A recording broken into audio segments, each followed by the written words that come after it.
Wise man যে আরবের ইহুদিরা তাকে ডাকছে বিচার কাজের জন্য, এবং এটা একবার না বেশ কয়েকবার। ইবনে সুরিয়াকে তিনি জিজ্ঞেস করলেন, হে ইবনে সুরিয়া, তিনি তাদেরকে জিজ্ঞেস করলেন যে আচ্ছা এই যে ব্যভিচার এটা শাস্তি কি? তখন ওরা উত্তর দিল যে মুখে ভূষাকামি মেখে উল্টা গাধার পিঠে চড়ায় শহর থেকে বাইর করে দেওয়া।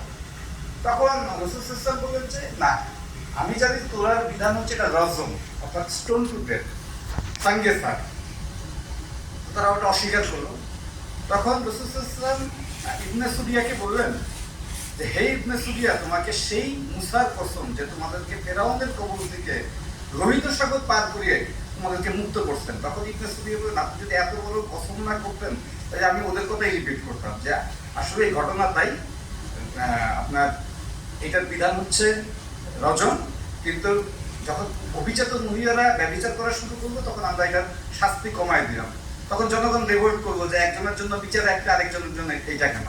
তখন জনগণের পেশাতে আমরা সবার জন্যই রজম উঠাই দিলাম।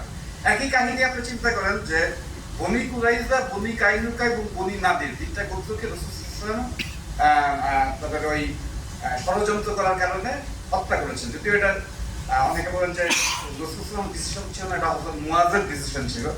যাই হোক, আমরা সেই বিতর্কে চাচ্ছি না। কিন্তু লেসলি হ্যাজেলটন, বিখ্যাত জিউস স্কলার, ইসলামিক স্কলার, যিনি বিশ্বজুড়ে এখন খ্যাত, তিনি কিন্তু এই বিচারের কার্যে কিন্তু রাসূল সাল্লাল্লাহু আলাইহি ওয়াসাল্লামের পক্ষেই নিছেন।